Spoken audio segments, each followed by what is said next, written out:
जय श्री कृष्णा। आज मंगलवार के दिन आइए सुनते हैं हनुमान जी और मंगल देव की यह कथा। कुंडलपुर नामक एक नगर था। उसमें नंदा नामक एक ब्राह्मण रहता था। भगवान की कृपा से उसके पास सब कुछ था, फिर भी वह दुखी था।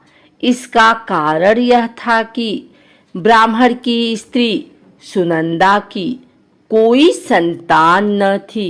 सुनंदा पतिव्रता थी, भक्ति पूर्वक श्री हनुमान जी की आराधना करती थी। मंगलवार के दिन व्रत करके अंत में भोजन बनाकर हनुमान जी का भोग लगाने के बाद स्वयं भोजन करती थी। एक बार मंगलवार के दिन ब्राह्मणी गृह कार्य की अधिकता के कारण हनुमान जी को भोग न लगा सकी, तो इस पर उसे बहुत दुख हुआ। उसने कुछ भी नहीं खाया और अपने मन में प्रण किया कि अब तो अगले मंगलवार को ही हनुमान जी को भोग लगाकर अंजल ग्रहण करूंगी। ब्राह्मणी सुनंदा प्रतिदिन भोजन बनाती, श्रद्धा पूर्वक पति को खिलाती, परंतु स्वयं भोजन नहीं करती और मन ही मन श्री हनुमान जी की आराधना करती थी। इसी प्रकार 6 दिन गुजर गए और ब्राह्मणी सुनंदा अपने निश्चय के अनुसार भूखी प्यासी निराहार रही। अगले मंगलवार को ब्राह्मणी सुनंदा प्रातःकाल ही बेहोश होकर गिर पड़ी। ब्राह्मणी सुनंदा की इस असीम भक्ति के प्रभाव से श्री हनुमान जी बहुत प्रसन्न हुए और प्रकट होकर बोले, सुनंदा, मैं तेरी भक्ति से बहुत प्रसन्न हूँ, तू उठ और वर मांग।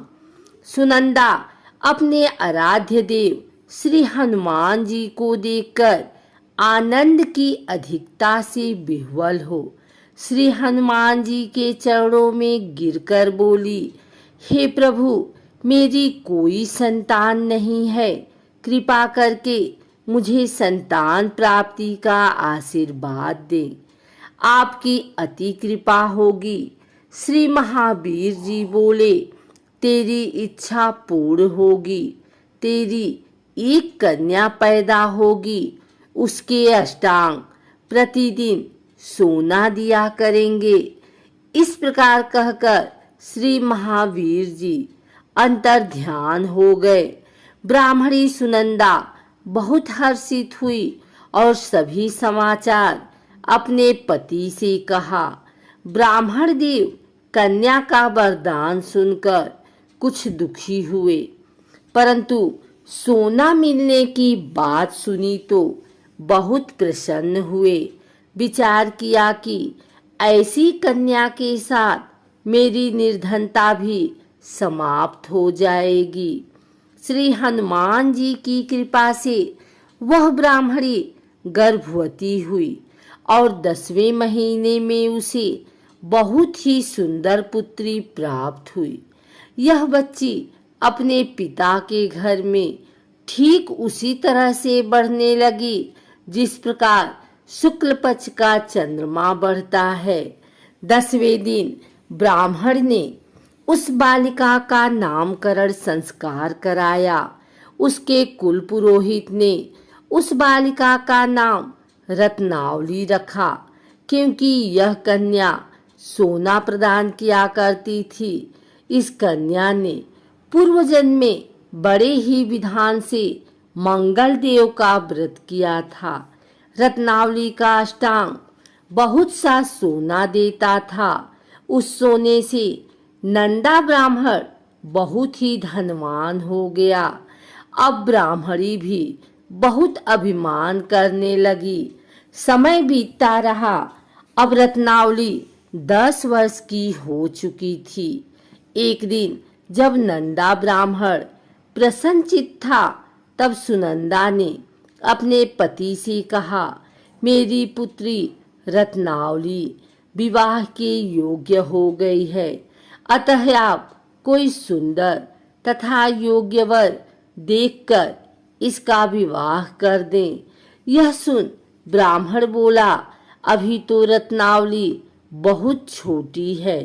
तब ब्राह्मणी बोली, शास्त्रों की आज्ञा है कि कन्या 8वें वर्ष में गौरी, 9 वर्ष में राहिणी, 10वें वर्ष में कन्या, इसके पश्चात रजस्वला हो जाती है।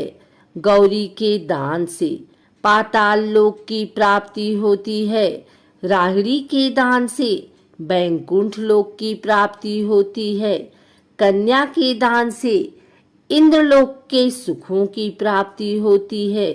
अगर हे पति देव रजस्वला का दान किया जाता है तो घोर नरक की प्राप्ति होती है। इस पर ब्राह्मण बोला, अभी तो रत्नावली मात्र 10 ही वर्ष की है और मैंने तो 16-16 साल की कन्याओं के विवाह कराए हैं, अभी जल्दी क्या है। तब ब्राह्मणी सुनंदा बोली, आपको तो लोभ अधिक हो गया लगता है।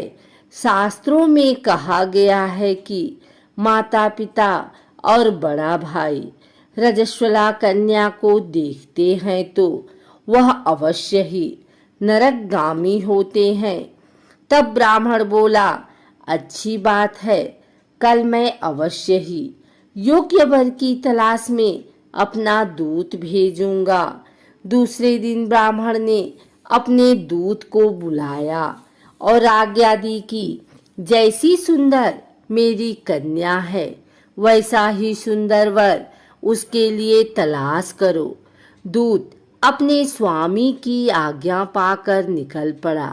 पंपई नगर में उसने एक सुंदर लड़के को देखा।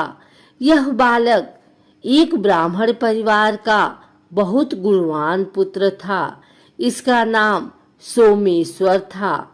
दूत ने इस सुंदर व गुणवान ब्राह्मण पुत्र के बारे में अपने स्वामी को पूर्ण विवरण दिया।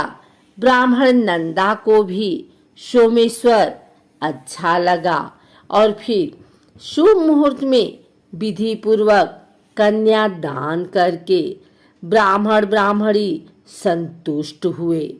परंतु ब्राह्मण के मन तो लोभ समाया हुआ था। उसने कन्यादान तो कर दिया था पर वह बहुत खिन्न भी था। उसने विचार किया कि रत्नावली तो अब चली जावेगी और मुझे इससे जो सोना मिलता था वह अब नहीं मिलेगा। मेरे पास जो धन था कुछ तो इसके विवाह में खर्च हो गया और जो शेष बचा है वह भी कुछ दिनों पश्चात समाप्त हो जाएगा। मैंने तो इसका विवाह करके बहुत बड़ी भूल कर दी है।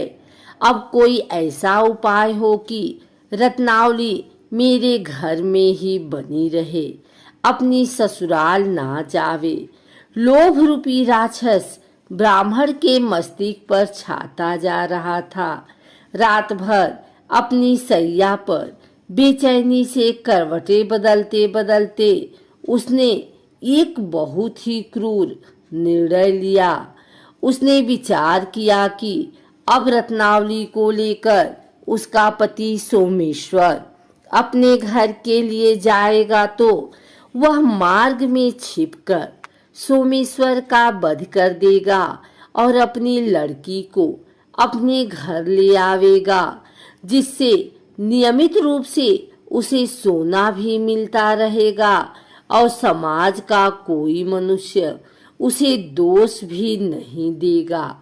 प्रातः काल हुआ तो नंदा और सुनंदा ने अपने जमाई तथा लड़की को बहुत सारा धन देकर विदा किया।